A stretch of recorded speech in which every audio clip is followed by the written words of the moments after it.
नमस्कार विद्यार्थी मित्रांनो, स्वागत आहे तुम्हा सर्वांचं महा एक्झाम पॉईंटच्या एज्युकेशनल यूट्यूब चॅनलमध्ये. तर मित्रांनो, आपला आजचा व्हिडिओचा भाग जो आहे मित्रांनो तो आहे 14, ज्यामध्ये मित्रांनो आपण IPS पॅटर्न आधारित महाराष्ट्र औद्योगिक विकास महामंडळ भरती 2023च्या मित्रांनो परीक्षेसंदर्भात मराठी व्याकरण या विषयामधील काही आपण अतिशय महत्त्वाचे वातिसंभव प्रश्न आपण कव्हर करणार आहोत. तर मित्रांनो, येत्या काही दिवसामध्ये आता लवकरच MIDCचे परीक्षा वेळापत्रक मित्रांनो जाहीर होणार आहे. त्यामुळे जर तुम्ही तुमचा अभ्यास जर तुम्ही थांबवला असाल तर मित्रांनो तुम्ही आज या क्षणापासून तुमच्या अभ्यासाला सुरुवात करा मित्रांनो, कारण का येणाऱ्या काळामध्ये परीक्षेची तारखा जाहीर झाल्यानंतर तुमच्याकडे खूप कमी वेळ असणार आहे परीक्षा दृष्टिकोनातून. त्यामुळे मित्रांनो नक्की तुमच्या अभ्यासाला सुरुवात करा. तर पाहूया आपल्या आजच्या या भाग आपण 14 मधील मराठी ग्रामर या विषयामधील प्रश्न व तसेच आपले येथून आता व्हिडिओ लेक्चर देखील आता नियमितप्रमाणे येणारे असतील. त्यामुळे सबस्क्राईब करून घ्या, जेणेकरून तुम्हाला कोणतेही अपडेट मिस होणारी नाही आहे. तर यामधला प्रश्न क्रमांक 1 असा आहे मित्रांनो. प्रश्न पहिला, पित्त झाल्यामुळे आज त्याला मळमळते. या वाक्यातील मळमळते हे कोणत्या प्रकारचे क्रियापद आहे? तर मळमळते हे कोणत्या प्रकारचे क्रियापद आहे? तर याचं उत्तर आहे ऑप्शन नंबर 1, जे की भावकर्तृक हे क्रियापदाचं प्रकार आहे. भावकर्तृक जे की मळमळते हे क्रियापदाचं हे वाक्यातील जे आहे जे की क्रियापद आहे. त्यानंतरचा प्रश्न क्रमांक 2 आपला असा आहे, मी गावाला जात आहे. या वाक्यातील क्रियापदाचा प्रकार सांगा. मी गावाला जात आहे. तर याचं उत्तर आहे ऑप्शन नंबर 4, जे की संयुक्त क्रियापद होणार असेल.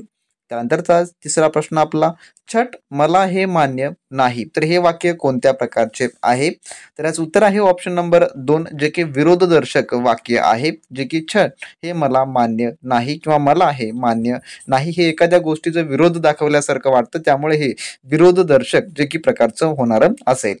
त्यानंतरचा प्रश्न क्रमांक 4 आपला पुढीलपैकी कोणत्या वाक्यात संकेतार्थ आहे? तर कोणत्या वाक्यामध्ये संकेतार्थ आहे म्हटलेलं आहे? तर याचं उत्तर जे आहे प्रश्न 4चं ते आहे ऑप्शन नंबर 3, निरोप आला तर मी जाईन. हे जे आहे जे की संकेतार्थ होणार असेल. त्यानंतरचा प्रश्न क्रमांक 5 आपला, संध्याकाळी मी गाणे ऐकतो किंवा रियाज करतो. वाक्याचा प्रकार ओळखा. हे कोणत्या प्रकारचं वाक्य आहे? तर याचं उत्तर आहे ऑप्शन नंबर 1, जे की संयुक्त प्रकारचं वाक्य आहे. त्यानंतरचा 6वा प्रश्न आपला, मुले घरी जातील. हे वाक्य खालीलपैकी कोणत्या प्रकारचे आहे? प्रश्न 6वा आपला. तर याचं उत्तर आहे ऑप्शन नंबर 1, जे की स्वार्थी जे की प्रकारचं वाक्य आहे. त्यानंतरचा प्रश्न क्रमांक 7 आपला, पुढील वाक्याचा प्रकार ओळखा. जे चकचकते ते सोनं नसते किंवा सोने नसते.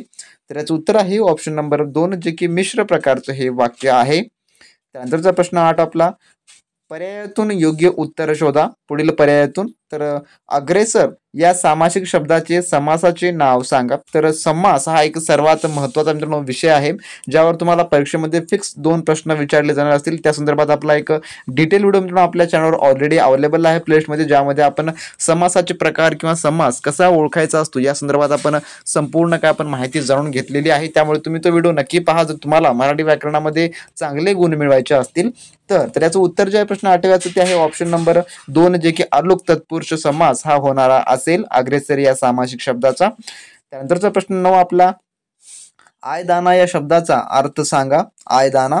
तर याचं उत्तर जे आहे प्रश्न 9व्याचं ते आहे ऑप्शन नंबर 2, जे की जेवणासाठी लागणारी भांडी त्याला म्हटलं जातं. त्यानंतरचा प्रश्न 10वा आपला, भावनेचा बांध फुटणे या वाक्यप्रचाराचा योग्य अर्थ कोणता? तर याचं उत्तर आहे ऑप्शन नंबर 3, जे की दाबून टाकलेली भावना उफाळून येणे असं जे आहे भावनेचा बांध फुटणे या वाक्यप्रकाराचा जो की अर्थ होतो.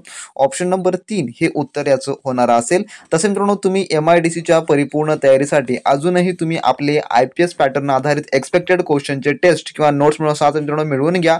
परीक्षेच्या अंतिम दिवसांमध्ये तुम्हाला त्याचा परीक्षेमध्ये परिपूर्ण फायदा होणार असेल. आणि जे काही विद्यार्थी फिटर ट्रेडचे असतील किंवा मेकॅनिकल, इलेक्ट्रिकल किंवा मित्रांनो तुम्हाला civil related technical question bank हवा असेल ते देखील आपल्याकडे उपलब्ध आहे, जो की परिपूर्ण IPSच्या लेटेस्ट सिलेबसवर आधारित आहे. त्यामधलं मित्रांनो तुमच्या परीक्षेमध्ये देखील विचारलं जाऊ शकतं. जर तुम्हाला ते मिळवायचं असेल तर लगेच आपल्या डिस्क्रिप्शन बॉक्समध्ये ऑफिशियली व्हॉट्सअपची लिंक दिली आहे मित्रांनो. तुम्ही त्यांच्याशी कॉन्टॅक्ट करून ते सर्व काही अवघ्या 5 मिनिटांमध्ये मिळू शकतं मित्रांनो आणि तुमच्या एका चांगल्या व उत्तम तयारीला मित्रांनो सुरू करू शकता. आता देखील तुमच्याकडे संधी उपलब्ध आहे, त्यामुळे वेळ न वाया घालता मित्रांनो ते सर्व काही खरेदी करा आणि लगेच तुमच्या अभ्यासाला सुरुवात करा मित्रांनो. डिस्क्रिप्शन बॉक्समध्ये लिंक आहे, तुम्ही नक्की ते मिळवा.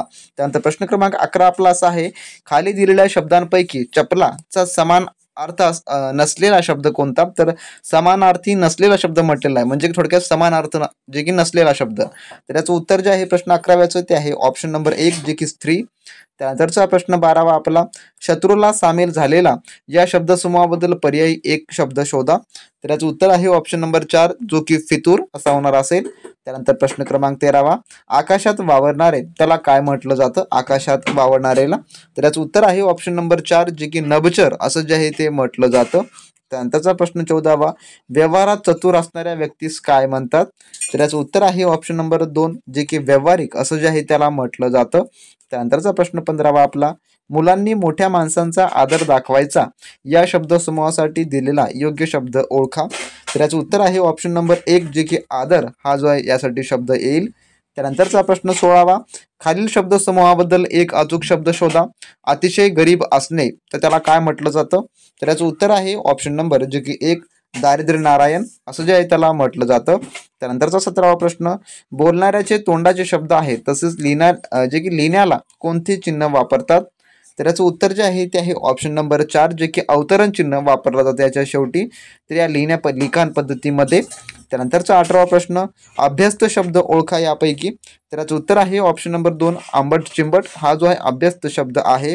त्यानंतर प्रश्न 19वा सुरेशने गाणे सुरेल म्हटले या वाक्यातील कर्मविस्तार ओळखा. तर याचं उत्तर जे आहे ते आहे ऑप्शन नंबर 1 जे की सुरेल हे होणार असेल सुरेल. त्यानंतरचा प्रश्न 20वा कन्या हा शब्द कोणत्या प्रकारचा आहे. तर याचं उत्तर आहे ऑप्शन नंबर 2 जे की तत्सम प्रकारचा हा शब्द आहे. त्यानंतरचा 21वा प्रश्न खाली शब्दापैकी देशी शब्द कोणता ते सांगा. तर याचं उत्तर आहे ऑप्शन नंबर 4 लुगडे हा शब्द देशी आहे. त्यानंतर प्रश्न 22वा खालील शब्दापैकी तद्भाव शब्द कोणता. तर याचं उत्तर आहे ऑप्शन नंबर 2 गाव हा शब्द तद्भाव शब्द आहे. त्यानंतर प्रश्न क्रमांक 23 उद्गारवाचक अव्यय ओळखा. तर याचं उत्तर आहे ऑप्शन नंबर 1 जे की शिवशिव हा एक उद्गारवाचक अव्यय आहे. त्यानंतरचा 24वा प्रश्न खालील वाक्यात सामान्य रूप झालेल्या शब्दांची संख्या किती आहे. जे की सगळीकडे वेड्यांचा बाजार या वाक्यामध्ये सामान्य रूप झालेल्या शब्दांची संख्या किती आहे असं म्हटलं आहे. तर याचं उत्तर आहे ऑप्शन नंबर 1 जे की फक्त एकच आहे. त्यानंतरचा प्रश्न 25वा भाषाविषयक कौशल्याच्या साधारणपणे किती पायऱ्या आहेत.